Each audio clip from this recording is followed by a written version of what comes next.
Chers auditeurs, bonjour. Bienvenue dans la saison 1 Best-of de Comme d'Archi, le podcast qui vous ouvre les portes du monde fascinant de l'architecture. Je suis Anne-Charlotte Deponte, je suis multicasquette parce que je suis ancrée dans nos racines avec un doctorat en histoire de l'architecture et une activité d'auteur publiée, parce que je suis ancrée dans l'actualité avec mon agence de com dédiée à l'architecture Charlotte Deponte et parce que je suis préoccupée par l'avenir, bien sûr, m'attachant à valoriser toute démarche percutante en faveur d'un avenir durable. Retrouvons-nous chaque semaine pour comprendre comment l'architecture est fabriquée, comment elle influence considérablement nos vies et la nature. Pour cela, nous interviewons des spécialistes, nous abordons des thèmes différents et nous apprenons à regarder les projets dans leur diversité et leur contexte. Pour vous offrir le meilleur, Philippe Henry, ingénieur son, est aux commandes techniques du podcast. Merci d'être avec moi aujourd'hui et maintenant, place au talent. Bienvenue dans Comme d'Archi. Bonjour Franck Boutet. Bonjour Anne-Charlotte. Comment allez-vous ? Ça va très bien. Après avoir évoqué votre enfance puis votre formation, consacrons-nous aujourd'hui à vos projets. Petit rappel, pouvez-vous nous renseigner à nouveau et brièvement, concrètement, sur vos activités ? Quelles sont-elles ? Alors concrètement sur mes activités, oui, la dernière fois je pense que j'étais un peu long. Alors, nous sommes une agence de 35 personnes, pluridisciplinaires. Le gros est à Paris, après on a 2 personnes à Bordeaux, 2 personnes à Nantes. Pluridisciplinaire, oui, ça c'est vraiment très important par rapport à ce que j'ai dit la dernière fois sur l'importance des croisements et l'importance de la ou de la transdisciplinarité, même je dirais, pour aborder les questions environnementales et les questions de développement durable. Donc c'est une agence qui est composée d'ingénieurs, d'architectes, d'urbanistes et souvent de profils croisés, des ingénieurs architectes, des ingénieurs urbanistes.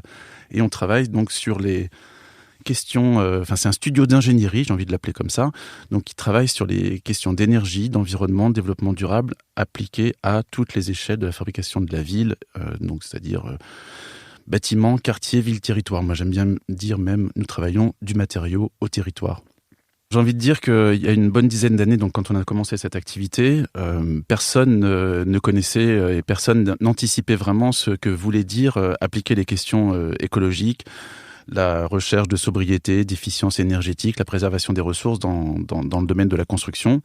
Donc nous avons joué, on n'est pas les seuls, mais on était un petit groupe, un peu le rôle de défricheurs, de pionniers.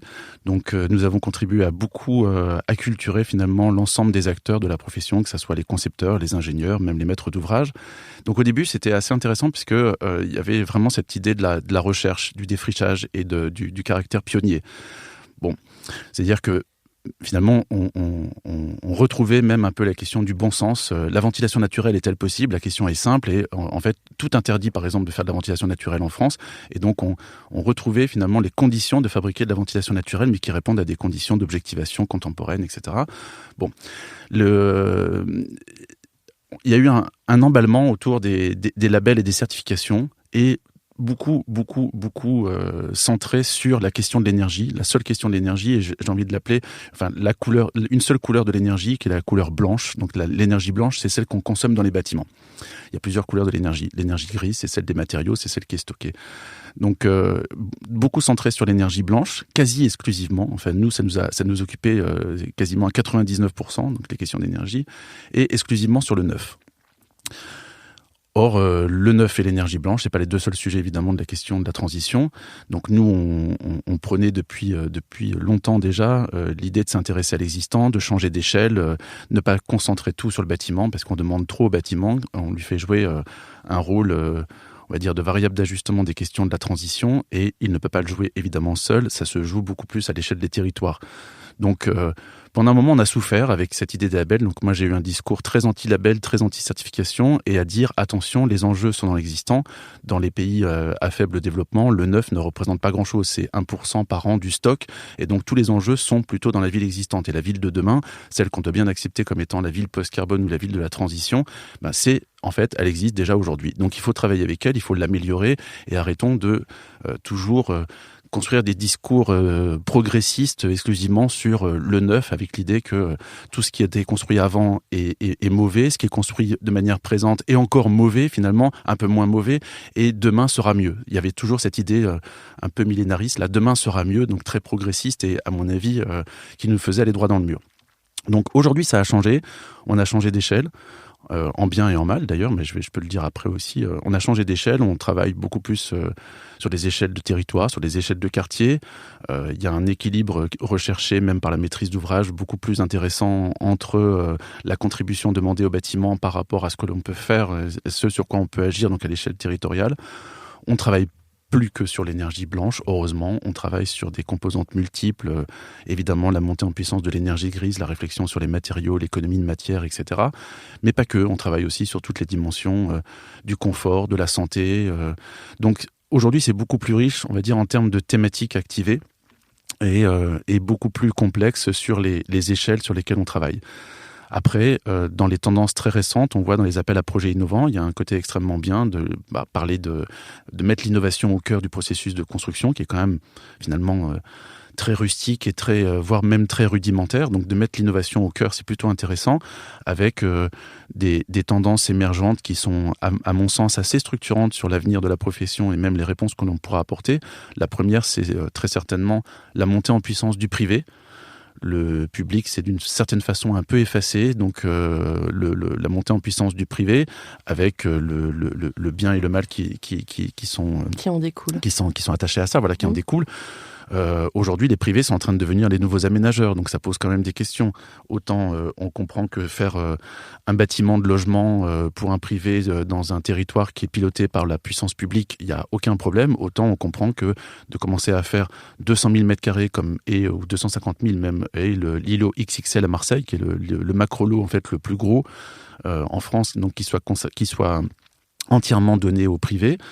On fait 250 000 m² d'un seul coup, ce qui fait que 250 000 m², ça n'est plus que des bâtiments, c'est un morceau de ville, c'est donc un morceau de vivre ensemble futur, c'est des espaces publics, etc. Donc le privé doit apprendre à faire de l'espace public et à faire en fait de la chose publique, ce qui n'est pas obligatoirement ce pourquoi il a été créé. On voit, donc ça c'est la question de l'arrivée du privé. Ça s'accompagne beaucoup aussi du gigantisme, enfin de la montée en puissance de la taille des opérations. Ça c'est une caractéristique à mon avis qui est aussi assez essentielle, qui est assez récente, qui a été bien décrite par Lucan sur l'évolution du bâtiment au macro-lot. Et aujourd'hui donc on voit des ensembles de 100, 150, 200, 250 000 m² qui sont consacrés, enfin qui sont dévolus d'une certaine façon à un ensemble, un groupement d'acteurs, mais qui ont des intérêts économiques qui sont plutôt privés.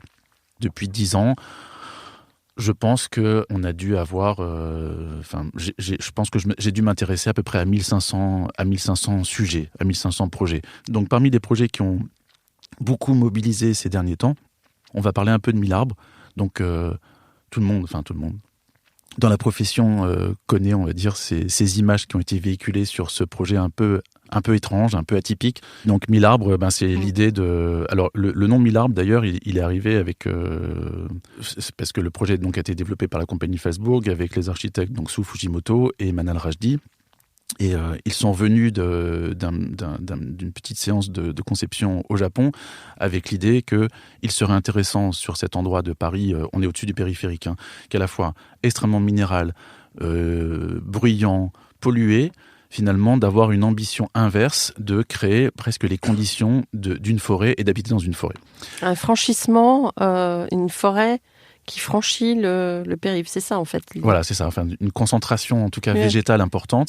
Et le 1000 est arrivé en se disant à un moment, puisque la valeur carbone intrinsèque du fait de mettre une pièce végétale dense, elle n'est pas évidente par rapport à la masse de carbone qui est développée pour faire ce franchissement, puisque il est obligatoirement en béton, en métal, et donc d'un point de vue carboné, c'est pas exceptionnel, mais en même temps, il y a un franchissement, donc il y a un côté quand même un peu héroïque de ce franchissement. Donc la valeur de stockage carbone des arbres était pas à la hauteur finalement d'un équilibre que l'on recherchait. On espérait que finalement cette concentration végétale très forte allait permettre de jouer dans des proportions non négligeables par rapport au carbone stocké avec la matière. Mais par contre, en réfléchissant à finalement détourné l'indicateur en ne parlant pas de carbone. On a rapidement regardé combien de personnes pouvaient résider là à demeure. On est arrivé à peu près à 1000. Finalement, c'est beaucoup plus aujourd'hui. Et donc, 1000 personnes, 1000 arbres. Enfin, c'était un arbre par personne. Donc, d'ailleurs, c'est moi qui ai glissé ça en réunion. Et quand Philippe Journeau est arrivé après, en fin de réunion, quelqu'un lui a dit, 1000 arbres. Il a dit 1000 arbres, c'est très bien. Et donc, bon, Philippe, on va le laisser, je le laisse, mais il est persuadé que c'est lui qui a inventé le nom, mais en fait, c'est moi qui l'ai glissé en réunion. Donc, et 1000 arbres est assez beau parce que finalement, il y a une telle cohérence entre le nom, le concept et en même temps la forme que c'est devenu un objet qui a pris sa cohérence. Et l'image originelle, celle qui a été jugée au concours, elle est toujours respectée ou elle a beaucoup changé? Non, on essaie de faire en sorte qu'elle ne change pas beaucoup. Alors je sais que 1000 arbres, c'est un projet qui à la fois fascine et fait peur. Donc on est entre la fascination et la répulsion. Je peux comprendre les critiques qui ont émergé sur 1000 arbres. Par exemple, ces porte-à-faux colossaux qui sont peut-être hors d'échelle. Mais en fait, les raisons... mais parfois, j'ai du mal à l'expliquer à mes amis architectes qui s'énervent assez vite sur ce projet en disant c'est presque tout ce qu'il ne faudrait pas faire, etc. Mais en fait, cette raison-là de la pyramide inversée, qui génère évidemment des perspectives ou des porte-à-faux qui peuvent être un peu effrayants, c'est qu'en fait, on n'a pas de foncier pour construire. Déjà, puisqu'on est sur un franchissement, donc on va pas s'ancrer sur le périphérique. Donc on est sur un franchissement. La seule bande de terre dans laquelle on peut vraiment s'ancrer, c'est une partie où il y a en plus une gare routière. Donc ça veut dire que c'est un peu la logique du fakir. Il faut se sentir bien, mais sur quelque chose sur lequel on peut finalement pas vraiment s'appuyer. Donc en fait, la raison de la pyramide inversée, c'est de se dire, nous n'avons pas de foncier, de possibilités d'ancrage, et pourtant l'idée est d'offrir à la fois une densité en nombre de mètres carrés, en nombre de services, etc. Et en même temps, dans cette idée des arbres, c'est aussi qu'il faut créer d'une certaine façon un artefact de sol. Et la pyramide inversée, elle permet de multiplier par 2,5 le foncier initial. C'est-à-dire qu'on a généré, de façon, évidemment c'est un artefact, mais on a généré 2,5 fois plus de foncier que celui que l'on avait originellement. Et c'est ce foncier, ce nouveau terrain, qui est le dessus du bâtiment, qui devient le lieu de plantation de ces 1000 sujets végétaux et qui va former ce toit dans lequel on va y trouver des habitations. Donc, réellement, sur le toit, on va habiter au milieu de cette forêt, et cette forêt est rendue possible par le fait que la pyramide inversée a multiplié par 2,5 la surface au sol que l'on avait. J'ai juste une petite question par curiosité. Le réceptacle, c'est une coque, un peu le principe d'une coque de bateau? C'est métallique? C'est du béton?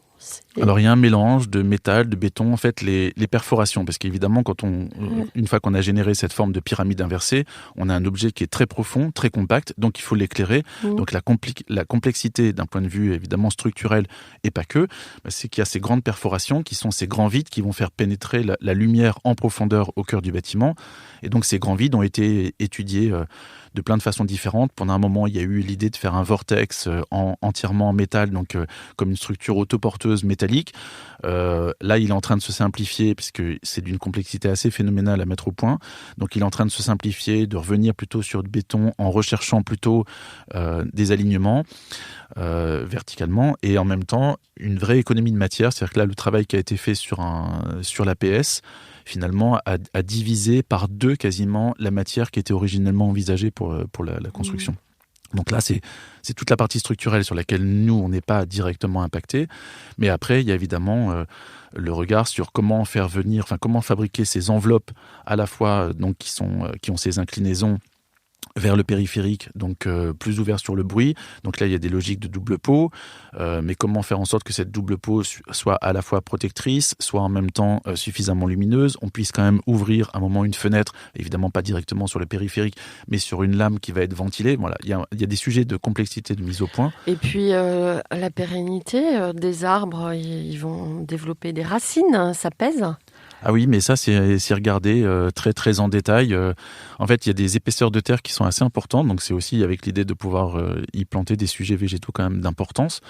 Donc il y a des épaisseurs de terre de 1 mètre à 1 mètre 50, donc évidemment pas partout, mais il y a des structures en fosse comme ça avec du coup une différence de niveau, d'épaisseur de terre jusqu'à 1 mètre 50. 1 mètre 50, on considère que c'est l'épaisseur de terre qui permet de planter des grands sujets. Et après évidemment leur développement racinaire est limité par le fait qu'ils soient dans des fosses en béton, donc ils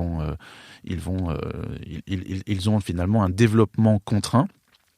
C'est pas évidemment une vraie forêt naturelle, c'est un artefact, on va dire, de pièces végétales, d'éléments de nature. Mais ce qui est assez intéressant, c'est que au moment où on a fait ça, les questions de la nature en ville, Anne Hidalgo avait déjà pris l'engagement de planter massivement donc des arbres dans Paris, parce que Paris c'est une des villes les plus denses au monde, mais la faiblesse c'est le végétal.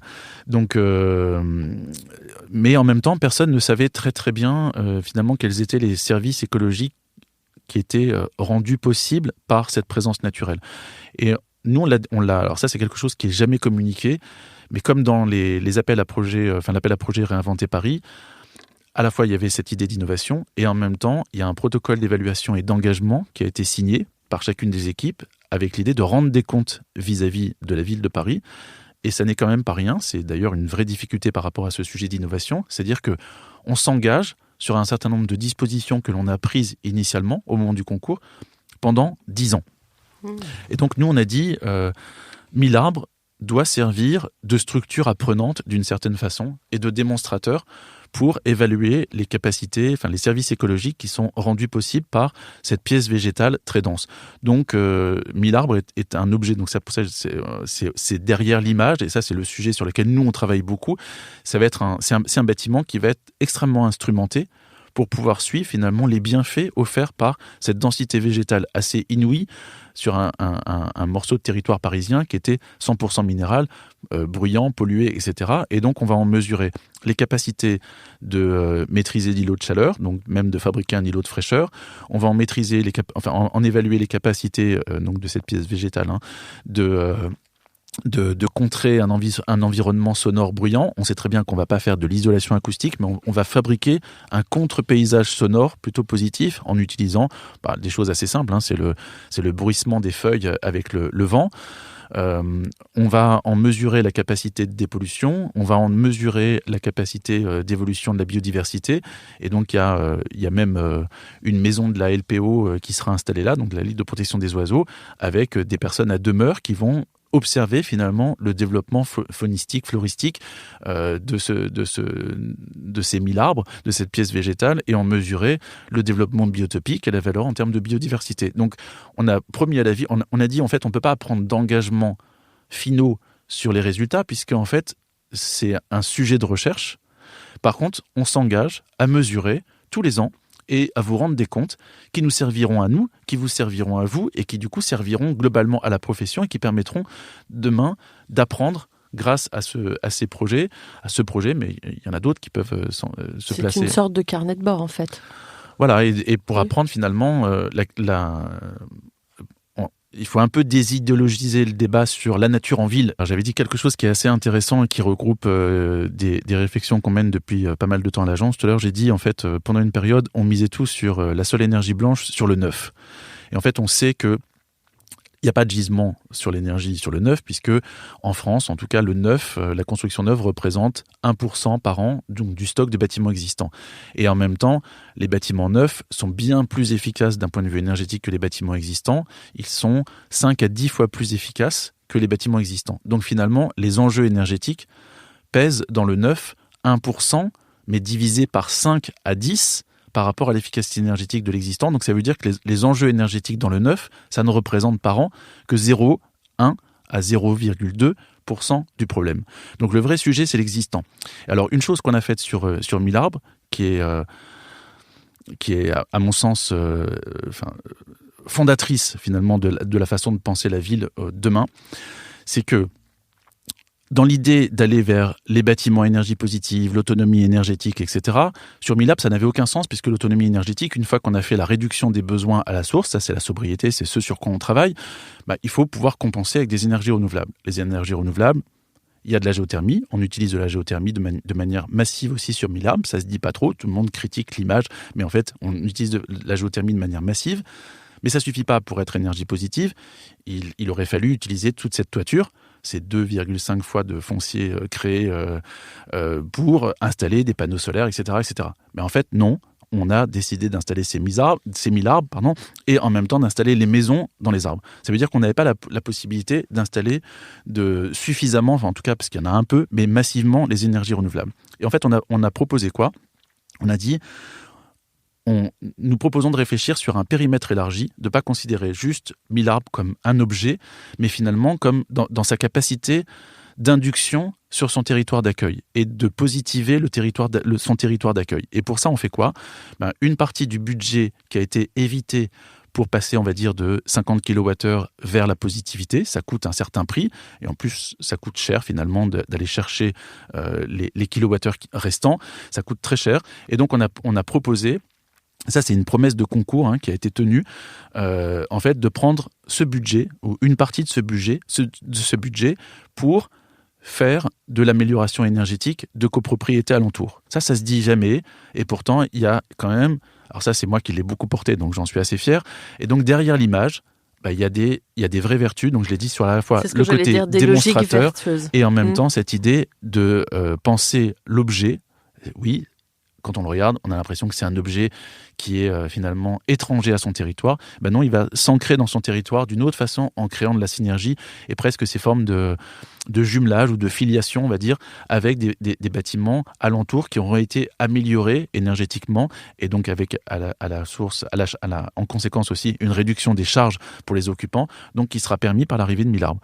Donc ça, c'est ce qu'on développe, ça s'appelle la bourse de durabilité, où on va transférer finalement des moyens d'un territoire ou d'un objet neuf sur lequel on sait qu'il n'y a pas de gisement et que ça coûte très cher d'aller chercher de la suréconomie ou de la radicalité énergétique pour le déplacer donc, et le mettre là où il y a plus d'enjeux, plus de sens à le faire.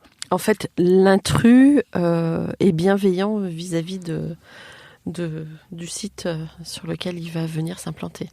Voilà, c'est ça. Et après, avec des logiques ou même... parce qu'il faut un peu rentrer dans la technique pour comprendre ça, c'est-à-dire qu'à un moment, la recherche de l'économie de kilowattheure, d'un point de vue économique, elle se fait de façon exponentielle. C'est-à-dire que gagner les premiers kilowattheures, ça coûte pas très cher du kilowattheure, ou même du kilogramme de CO2 évité, et plus on va aller tendre vers le zéro, plus l'économie d'énergie va coûter cher. Et donc l'idée de détourner cet argent, c'est un peu, je l'appelle aussi le Robin des Bois de la durabilité, donc de détourner cet argent de là où il y a des moyens, mais là où il n'y a pas d'effet, et de le mettre là où il n'y a pas de moyens, et là où il y a des effets, ça, en fait, le même euro, s'il est investi dans le neuf, on va peut-être gagner 1 kWh, et s'il est investi dans l'ancien, on va gagner 6 kWh. Ça, c'est les études qu'on est en train de mener sur 1000 arbres, et pas que, parce qu'en fait, cette idée, on la pousse depuis quelques années à l'agence, de voir finalement quel est l'effet de levier. Et en fait, c'est bien ces proportions-là, c'est-à-dire 1 euro gagné, 1 euro permet de gagner 1 kWh sur le neuf et permet d'en gagner 5 finalement sur l'existant. Donc on voit bien qu'il y a même cet effet de levier, finalement, c'est presque une nouvelle ressource qui est créée. Donc cette idée de la durabilité, de la bourse de durabilité, elle a marqué plusieurs projets à l'agence. On l'avait fait, si je reviens à un projet un peu plus ancien, on l'avait initié déjà sur la cité municipale de Bordeaux, où ce qu'on ne sait pas non plus derrière l'image parfois un peu massive de la cité municipale, c'est que en fait, la cité municipale de Bordeaux est ce qui permet à l'ancien hôtel de ville de Bordeaux installé dans le Palais Rohan et le musée des Beaux-Arts qui est installé dans le Palais Rohan, donc bâtiment classé monument historique, donc intouchable, impossible de l'améliorer en termes d'enveloppe, impossible d'y loger des services et donc des locaux techniques et les services techniques qui vont avec. Et donc en fait, c'est la cité municipale de Bordeaux qui produit plus d'énergie, puisqu'on fait de la géothermie, on a de la captation solaire sur le toit. Donc en fait, elle produit plus d'énergie que ce qui lui est nécessaire pour elle. Et cette énergie est externalisée pour pouvoir alimenter le Palais Rohan et le Musée des Beaux-Arts. Donc en fait, on avait déjà testé cette idée du déplacement finalement et de cette logique dépérimétrée. Et là, plutôt d'un point de vue patrimonial, c'est comment le neuf peut être mis à contribution pour améliorer ou pour entraîner finalement le caractère vertueux d'un territoire alentour et de bâtiments patrimoniaux qui n'ont pas la capacité de s'améliorer sur eux-mêmes. Donc on retrouve un peu cette même idée. Sur la cité municipale de Bordeaux, c'était une logique neuf et existant, ou contemporain et patrimoine, et comment le contemporain peut être utilisé pour améliorer le patrimoine. Sur Mille-Arbres, c'est plutôt une logique et synergie, externalité, et en même temps avec un volet social, puisque les moyens sont utilisés dans des copropriétés de logements sociaux. Et on l'avait aussi poussé à une échelle plus large, puisque ce qui est intéressant, c'est finalement de ne pas s'enfermer dans les échelles et d'avoir un peu les mêmes concepts, donc développés à des échelles différentes. Sur l'écoquartier Hoche à Nanterre, où c'est la même chose. Donc, écoquartier Hoche, c'est un quartier qui avait été raconté beaucoup comme le premier écoquartier en France, en région parisienne, alimenté par une chaufferie biomasse. Et en fait, c'est l'écoquartier qui permet... Alors, évidemment, la chaufferie biomasse, elle est créée, c'est bien pour l'écoquartier, mais ce qu'on a réussi à faire, parce qu'on était AMO de l'EPADESA à cette époque-là, ce qu'on a réussi à faire, c'est que la chaufferie biomasse, elle est installée entre le nouvel écoquartier, donc d'environ 1000 logements, et la cité de logement social à côté. Et en fait, elle bénéficie aux deux. Donc c'est dans une logique comme ça de bilan carbone territorial, où on utilise le neuf comme effet de levier pour interagir de manière positive sur son territoire d'accueil. Donc là, on voit qu'on peut le faire à des échelles très très différentes. La cité municipale, c'est un bâtiment. Mille-Arbres, c'est un bâtiment certes très gros, mais l'écoquartier Hoche à Nanterre, c'est tout un nouveau quartier qui finalement va s'équiper d'une production énergétique qui sera bien pour lui, mais c'est pas le vrai sujet. Ça sera bien surtout pour les bâtiments alentours.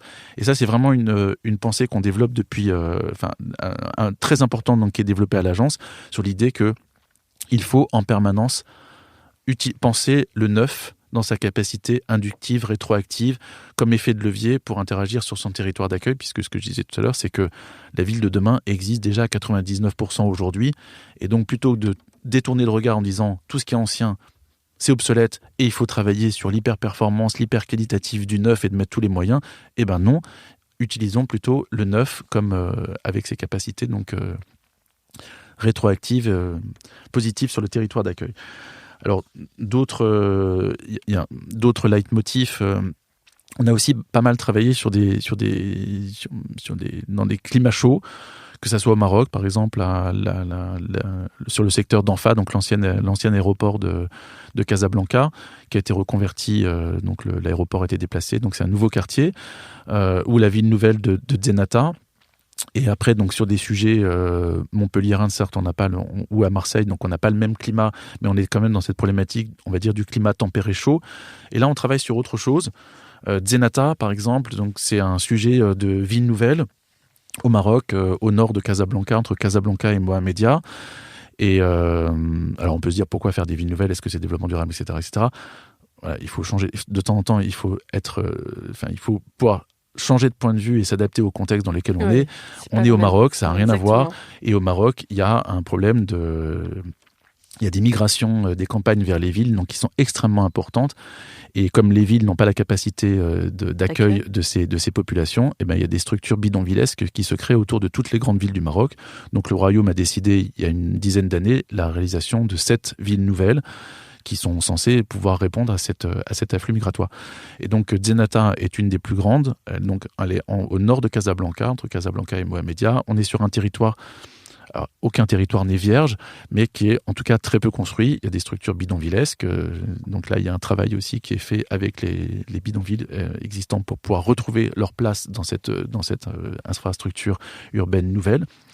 Et là, on a travaillé sur la thématique, se dire, puisqu'on est assez libre finalement sur l'organisation territoriale primaire de la ville, on est dans un climat tempéré chaud, plutôt que de travailler demain sur les bâtiments performants, les systèmes, etc., est-il possible de fabriquer une forme urbaine qui donne la capacité à la ville de se rafraîchir elle-même ?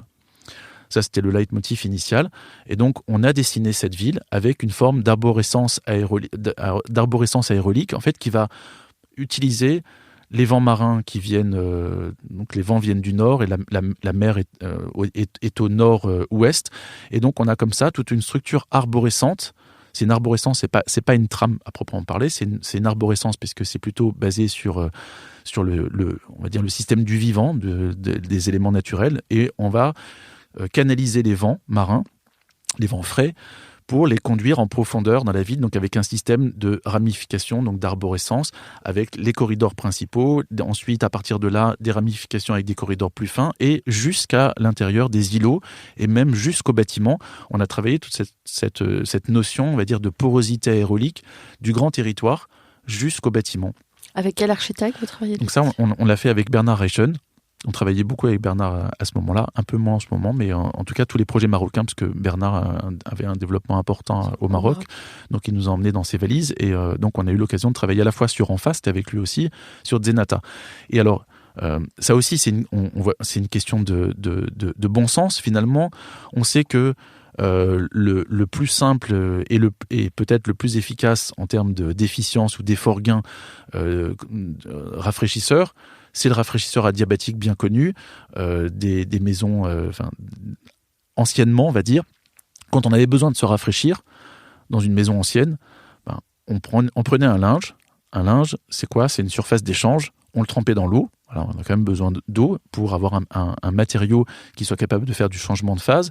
Et on le pendait à la fenêtre. Et donc là, on bénéficiait du courant d'air. Donc avec ces trois ingrédients, c'est-à-dire la surface d'échange, le linge, l'eau, donc un matériau à changement de phase sur des températures qui sont les températures ambiantes, on va dire, et le vent, avec ces trois ingrédients, on fabrique un rafraîchisseur adiabatique qui est d'une efficacité redoutable. Donc c'est exactement comme ça qu'on a développé Zenata, c'est-à-dire qu'on utilise le vent avec ce système d'arborescence donc qui va conduire le vent, avec ensuite les espaces publics avec des élargissements qui permettent de recharger finalement en pression de vent le système, et on couple à ça donc la trame végétale et la présence de l'eau, et avec ces trois ingrédients, donc le végétal, c'est ce qui... Pas d'inertie thermique?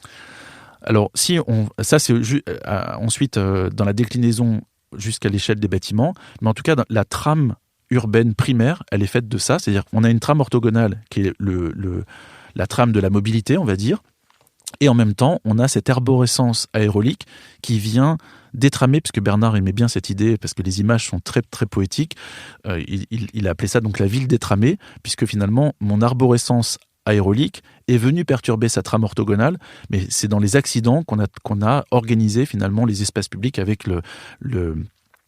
toute l'archipel, on va dire, des espaces publics qui se trouvent sur des lieux singuliers à la rencontre de ces trames. Donc entre la trame naturelle et, on va dire, l'artefact qui n'a pas de raison de ne pas être orthogonal d'une certaine façon. Et donc en couplant le vent, la présence végétale, donc c'est là où on voit les corridors verts s'installer, et la présence de l'eau, en fait on fabrique un véritable rafraîchisseur adiabatique. Donc c'est la ville comme climatiseur urbain naturel, on va dire comme ça. Et on a montré par les simulations qu'on gagnait de 2 à 7 degrés par rapport à la température du fichier météo. Et en termes de température ressentie, c'est énorme. Ouais. Donc c'est à la fois pour le confort des espaces extérieurs. Alors ça a été signé d'ailleurs dans le protocole avec le roi. Donc il faut que je fasse attention à moi, parce que il a été indiqué qu'on gagnait 4 degrés en moyenne. Donc c'est ce qu'on avait annoncé en effet. Mais en fait de 2 même à 7 voire 8 degrés sur la température ressentie. Avec le réchauffement climatique, ça va être une solution universelle? En tout cas, c'est comme en France, on n'a pas beaucoup l'occasion de travailler sur de si grandes échelles et sur des territoires quasi aussi vierges. En fait, on s'est dit il faut inscrire, je ne sais même pas si on peut appeler ça la performance, mais la qualité intrinsèque ou cette résilience intrinsèque de la ville dans sa structure même. Donc bien sûr, les structures, avant on pensait à faire des routes. Là, il y a des routes évidemment, mais il y a aussi cette place de la nature, cette place du végétal et cette place des éléments naturels. Donc c'est dans cette arborescence aérolique en fait que vont s'installer les circulations douces. Donc les voies vélos, les voies piétonnes sont finalement installées là parce que c'est là où il fait frais. Et en même temps, ce qu'on a aussi montré, c'est que toute cette porosité aérolique avait une capacité, avec le rafraîchissement que ça crée, de réduire de façon extrêmement importante les besoins de rafraîchissement des bâtiments. Donc ça, ensuite, on a poussé l'investigation en simulation thermique dynamique jusqu'à l'échelle des bâtiments. Et donc, on a montré qu'on divisait par 2 les besoins de rafraîchissement de l'ensemble de la ville. Donc c'est colossal.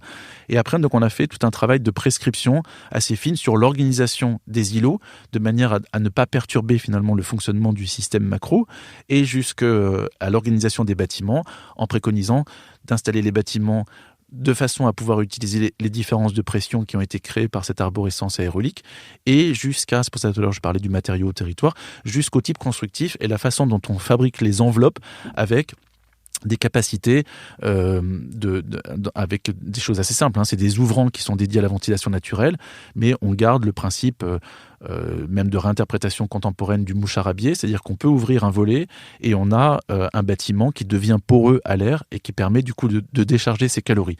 Donc voilà, cette mission on l'a fait en amont, on a rédigé une charte, on a rédigé des cahiers de prescription. Malheureusement, ça c'est un petit drame dans le passage des échelles, on n'est plus là aujourd'hui pour suivre les projets immobiliers.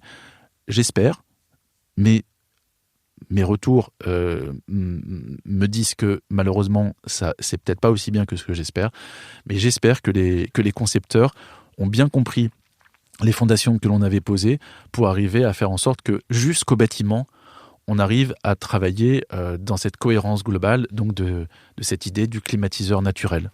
Et est-ce que justement vous pouvez accompagner les projets sur le chantier et vous avez des missions prévues pour avoir une garantie de résultat finalement? Ça arrive ça? Alors sur les contrats, les missions que l'on a en France en général, on poursuit notre travail sur le développement des projets immobiliers.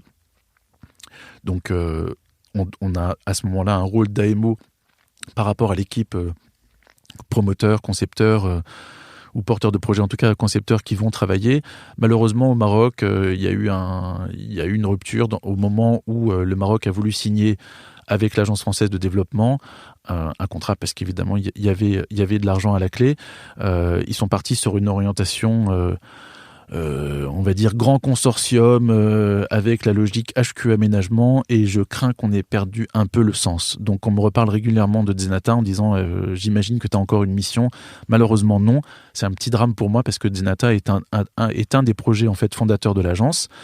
Si on, comme ça rapidement, en fait, cette réflexion sur l'idée d'utiliser les éléments naturels pour installer les infrastructures primaires d'une ville, avec cette idée, par exemple, si on est dans un climat chaud, de fabriquer finalement une trame fraîche, parce que j'ai pas encore utilisé le mot, mais là c'est vraiment ça. Donc cette arborescence aérolique couplée à la trame végétale, la présence de l'eau, c'est installer véritablement une infrastructure fraîche dans la ville. Donc on poursuit ce travail sur un autre sujet marocain.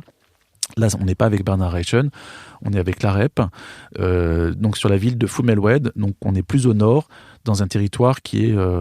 on est dans le désert, donc là il peut faire vraiment très très chaud, et on a donc réinterprété, enfin continué ce travail d'investigation mené d'abord à Zenata sur l'idée d'installer l'infrastructure primaire qui utilise le vent, le végétal, le cycle de l'eau, parce qu'il y a un vrai problème de stress hydrique aussi, et donc on installe véritablement cette trame ou cette infrastructure de nature, cette infrastructure des éléments naturels, j'ai envie de le dire comme ça parce que c'est pas la nature dans le sens le végétal seulement.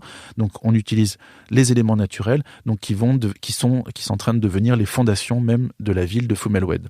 L'ombre et le vent comme valeur positive, c'est un peu l'inversion du paradigme, parce que dans tous les référentiels environnementaux que l'on connaît, avec lesquels on travaille en France, on cherche le soleil comme un absolu.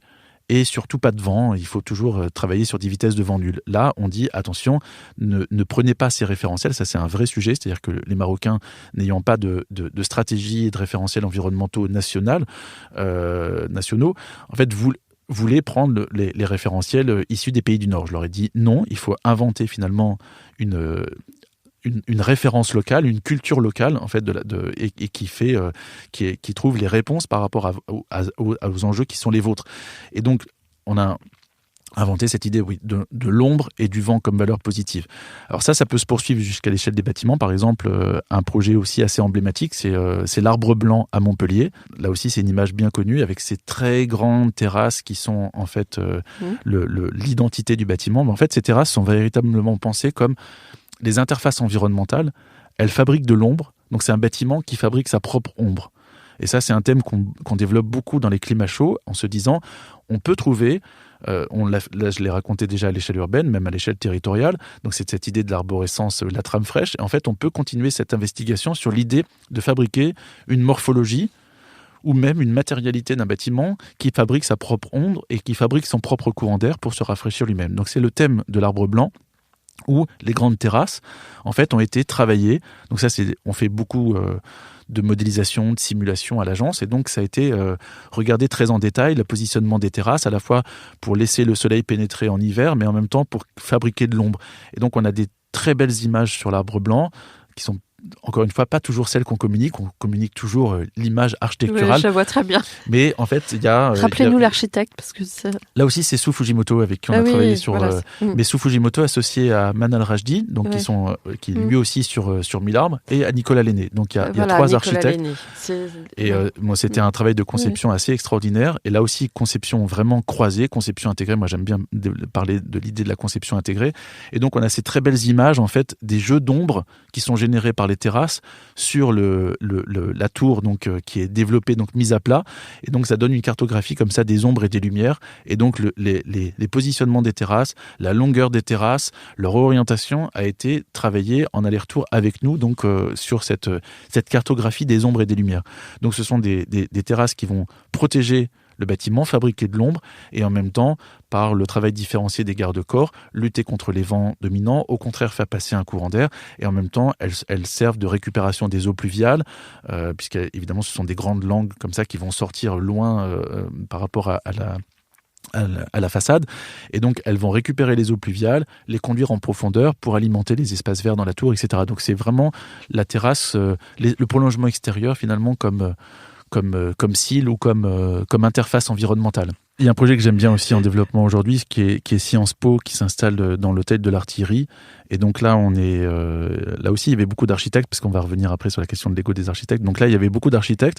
Il y a Jean-Michel Villemotte, il y a Mauro Kuzunuki, il y a Pierre Bortolussi, donc architecte des monuments historiques, et une agence américaine au départ, dont Sasaki. Et il faut gérer en effet les rapports entre ces architectes. Moi, j'ai trouvé un rôle dans cette équipe au moment du concours qui était quasiment de faire le passeur entre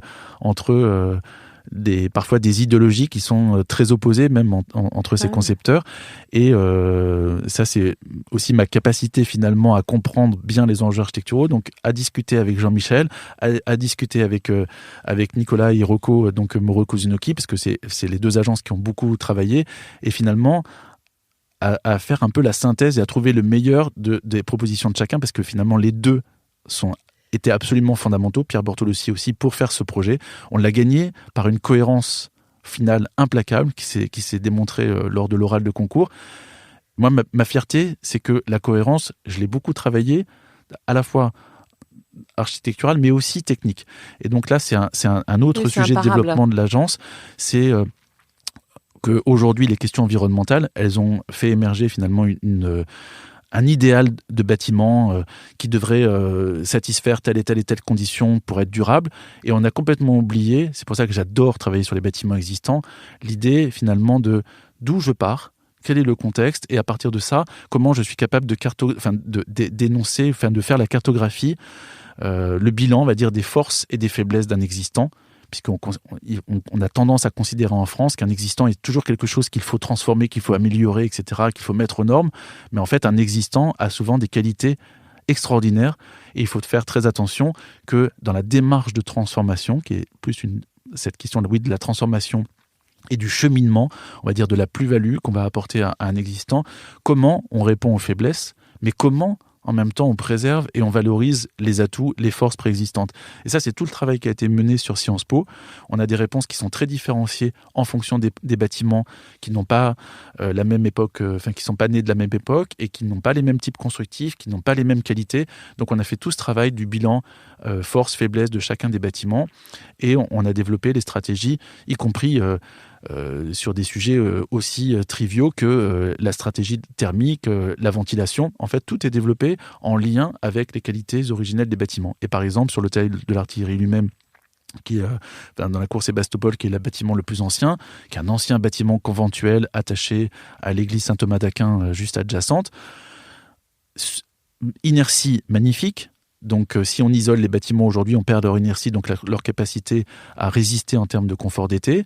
Mais en fait, on a proposé de ne pas isoler les bâtiments, d'améliorer leur thermique et leur confort avec un enduit chaud-chanvre qu'on pose à l'intérieur, qui permet d'améliorer un peu la thermique de l'enveloppe, qui permet de lutter contre l'effet de paroi froide, donc pour les conditions de confort, mais qui en même temps laisse le bâtiment respirer. Et la stratégie de ventilation, elle utilise finalement la faiblesse initiale de l'enveloppe, donc sa perméabilité à l'air, dans la stratégie globale de ventilation. C'est-à-dire qu'on souffle dans les locaux et l'air est éjecté par l'enveloppe elle-même, c'est-à-dire qu'on ne crée pas d'entrée et de sortie d'air, c'est la porosité de l'enveloppe qui va permettre de rejeter l'air. Et faisant ça, en fait, on rééquilibre les pressions et on lutte de manière naturelle contre le défaut de perméabilité initiale, c'est-à-dire qu'on gomme la perméabilité. Donc ça, c'est une stratégie qui a été développée par nous et qui évidemment est en lien avec un projet architectural, puisque l'idée était aussi de ne pas avoir des plaques de plât dans ces bâtiments magnifiques où quand on tape, ça fait ploc-ploc. Là, quand on va toucher les murs, ils vont avoir leur même massivité, leur même minéralité qu'originellement. Donc c'est en lien avec le projet architectural, c'est en lien avec le projet patrimonial, et techniquement c'est extrêmement intéressant parce que l'idée est là aussi de mettre en place les moyens, les dispositifs qui répondent juste aux faiblesses sans dénaturer les forces, et donc même en termes d'économie globale de projet, on est nettement gagnant par rapport à une solution classique qui aurait été d'isoler les bâtiments par l'intérieur. Ce faisant, on aurait perdu leur qualité de respiration naturelle, donc mettre en place des ventilations très sophistiquées, on aurait créé des problèmes d'inconfort en été, donc mise en place d'une climatisation, et en fait on évite tout ça, donc les bâtiments ne seront pas climatisés, et on a vérifié par la simulation là aussi qu'on maîtrisait complètement les conditions de confort. Finalement, vous apprenez beaucoup aussi de l'existant. Donc, moi, j'aime beaucoup parce que ça oblige à se poser la question de d'où on part, alors que la plupart des réglementations disent où l'on doit arriver.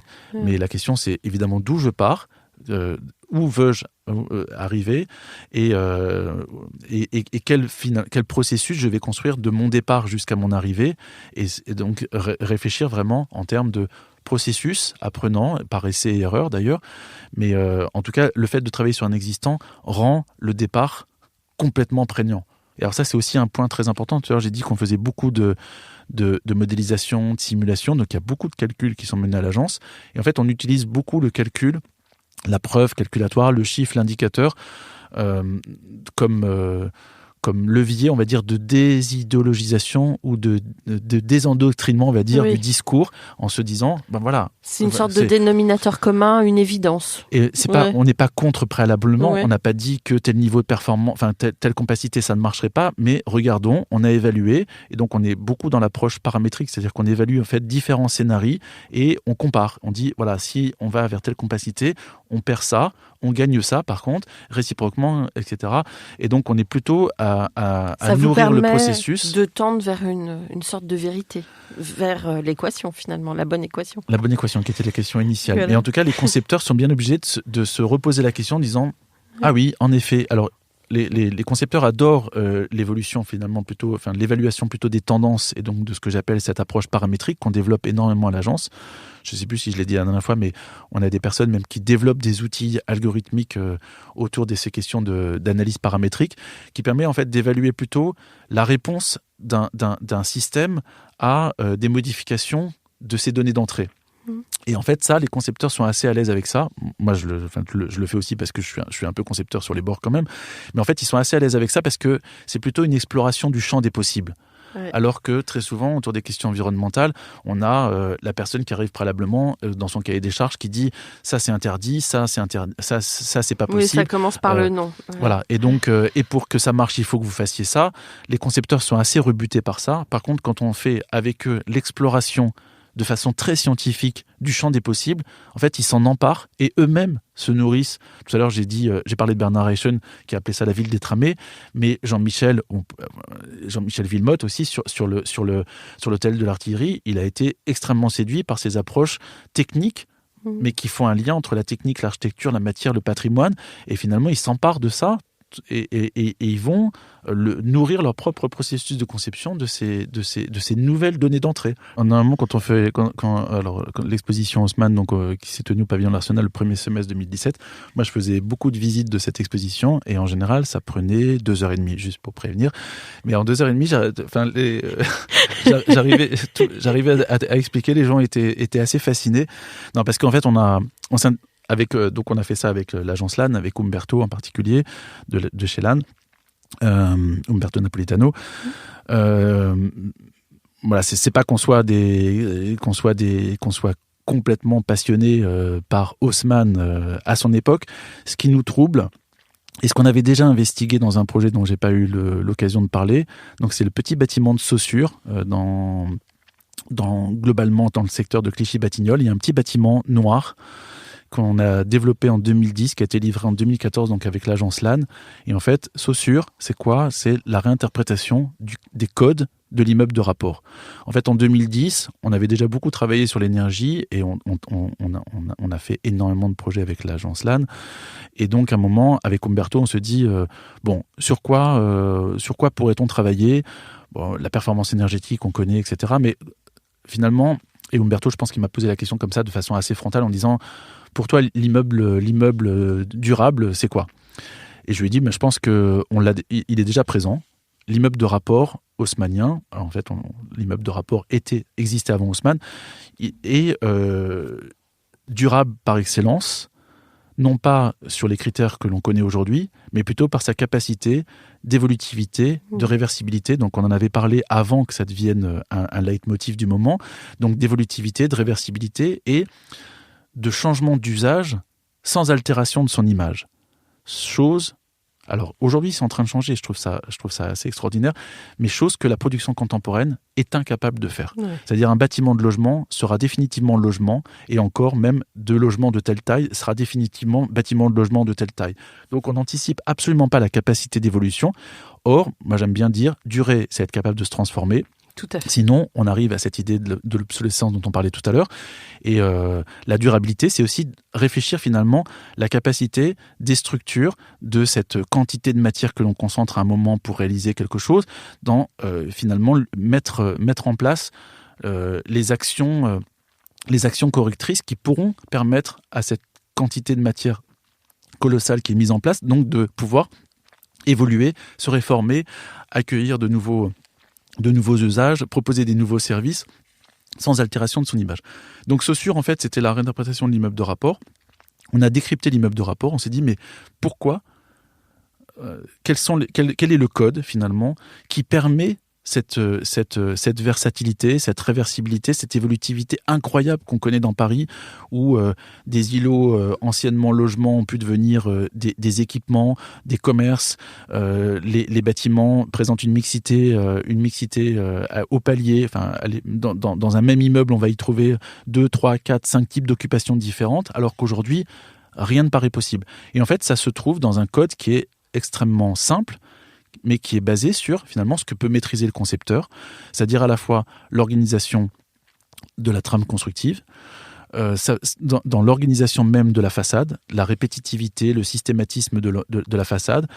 Si on fait du logement avec une petite fenêtre pour une chambre, une grande fenêtre pour un séjour, c'est sûr que la chambre restera là où elle est, le séjour restera là où il est. Si on se dit qu'on fait la même fenêtre, ce qui est le cas de l'haussmannien et ce qui est le cas de l'immeuble tertiaire, la même fenêtre, quel que soit l'usage qui est derrière, on sait très bien que si demain un séjour doit devenir chambre, une chambre doit devenir séjour, c'est potentiellement possible. Mais c'est aussi possible d'imaginer que du logement devienne bureau, du logement devienne peut-être même commerce, etc. Donc ça va se trouver aussi dans les hauteurs sous plafond, grande hauteur sous plafond, donc cette générosité des vides qui permet d'installer des nouveaux programmes, des services, des mezzanines, etc. Ça va se trouver dans des hauteurs sous plafond différenciées qui vont permettre, dans les étages les plus hauts, d'installer du bureau, parce qu'il y a plus de techniques, donc il faut pouvoir. C'est comme ça qu'on a pu installer des bureaux dans les étages les plus hauts des immeubles haussmanniens. Ça va se trouver dans cette omniprésence des vides dans la forme urbaine haussmannienne qui me permet de passer des gaines, des réseaux dont on n'avait pas besoin à l'époque, mais qui trouvent une place à un moment parce qu'il y a des vides. Ouais. Voilà. Et en fait, c'est dans la matière elle-même, enfin dans la forme et la matière, l'organisation des pleins et des vides, qu'on va trouver finalement les conditions de cette évolutivité, cette réversibilité. Donc ça a été le point de départ de l'exposition Haussmann en disant toutes ces choses-là semblent complètement oubliées dans la production contemporaine, comme également d'ailleurs la mitoyenneté, puisqu'on dit Paris est une des villes les plus denses au monde, et c'est vrai, on l'a bien dit dans l'exposition. Paris, parce que le livre dont on parlait tout à l'heure, l'ouvrage, c'est le catalogue de l'exposition qui s'était tenu au pavillon de l'Arsenal au premier semestre 2017. Et en fait, ce qu'on montre, c'est que la très grande densité parisienne, elle est issue de la très très forte mitoyenneté des tissus. On a à peu près 1 mur sur 2 qui est mitoyen, donc 50% des murs sont mitoyens. Et en même temps, ce qu'on avait montré, c'est que cette densité exceptionnelle du tissu haussmannien, qui ne paraît pas être extrêmement invivable, enfin, on l'a même appelé la densité aimable, puisque Paris, quand même, certains arrondissements de Paris sont à des niveaux des densités les plus élevés des villes comme Le Caire, où là, quand on va dans ces villes, on a un sentiment de densité qui est extrêmement important. Et à Paris, finalement, pas tant que ça. Et donc, on avait fait la démonstration aussi que c'était la présence en nombre incroyable de vides différenciés au sein de l'îlot haussmannien et les très faibles bâtiments, les très faibles épaisseurs des bâtiments. Donc, on a des bâtiments extrêmement fins qui font qu'on est toujours dans un rapport de traversant et entre des vides, le grand vide évidemment de la rue, puis la cour principale, puis de la courette, et comme ça jusqu'à le conduit de ventilation. On a cette distribution des vides avec des bâtiments très fins qui sont toujours entre deux vides. Et ça, pour nous, c'est une des conditions de l'acceptabilité de cette densité. Donc, les leçons qu'on tirait en fait de cette analyse du tissu haussmannien était plutôt pour réinterroger la production contemporaine. Donc c'est pas un travail d'historien, on prend la forme urbaine haussmannienne comme un résultant aujourd'hui, on le regarde avec des yeux contemporains et en plus pas des yeux d'historien, de concepteur, architecte et ingénieur pour ma part, et on analyse. En fait, on décrypte le code, c'est presque un séquençage d'ADN pour comprendre finalement d'où vient, quelles sont les conditions de ces qualités dont on hérite aujourd'hui, qui sont ces tracés assez impressionnants avec une cohérence totale entre la trame de la mobilité et l'imagibilité, l'infrastructure de l'imagibilité de Paris, cette densité très forte mais en même temps acceptable et cette très grande réversibilité de l'immeuble. Et donc, voilà, on a décrypté et on a finalement mis à jour le vocabulaire ou les conditions en termes d'organisation donc morphologique, enfin les tracés, les morphologies, la matérialité, qui expliquent finalement cette très grande qualité et avec l'idée évidemment de plutôt réinterroger la production contemporaine. Donc on est assez fier que depuis la question de la réversibilité devienne un vrai sujet sur lequel on nous demande de travailler. Écoutez, encore une fois, très intéressant. Finalement, dans votre pratique et pour conclure, qu'est-ce que vous aimez le plus dans votre métier ? Ce que j'aime le plus, parce que c'est en même temps peut-être la culture même de l'agence, j'ai dit tout à l'heure qu'on avait l'occasion de travailler avec énormément de personnes différentes. On a des sujets qui sont extrêmement différents. Vraiment, quand je disais, on travaille du matériau au territoire, donc que ça soit en termes d'échelle, en termes de problématiques, que ça soit les acteurs avec lesquels on travaille, ça n'est jamais pareil, et en même temps, c'est presque le leitmotiv de l'agence, moi je déteste faire 2 fois la même chose, donc c'est l'idée à chaque fois qu'on nous présente un nouveau sujet, en fait, on oublie tout volontairement. On oublie nos acquis, évidemment, il reste quelque part. Mais en fait, d'une certaine façon, on oublie tout pour pouvoir, à chaque fois, se réinventer. C'est un peu fatigant, mais en tout cas, c'est assez motivant. Bon. Merci beaucoup d'être venu. Vous êtes invité quand vous voulez. Ça va faire beaucoup au bout d'un moment, mais merci Anne-Charlotte. Non, mais peut-être dans 1 an ou dans 6 mois, si vous avez envie de revenir, avec grand plaisir, parce que c'est toujours passionnant. Justement, certainement grâce à votre capacité de vous réinventer. Merci Franck. Merci Anne-Charlotte. Et puis plein de beaux projets. Au revoir. Au revoir.